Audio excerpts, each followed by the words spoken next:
আল্লাহকে পেতে হলে নামাজ লাগবে, নামাজ নাই আল্লাহ নাই।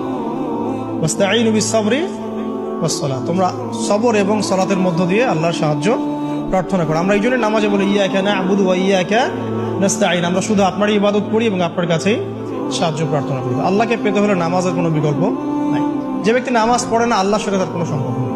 আপনি যে কোনো কিছু চাচ্ছেন সেজদায় পড়ে আল্লাহর সামনে আত্মসমর্পণ করেই চাইতে হবে। আল্লাহ পাক কি বলেছেন?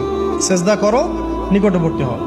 ব্যাখ্যা অনেক করা যায়, নামাজ না পড়লে কিন্তু মানুষ কুফরিতে লিপ্ত হয়।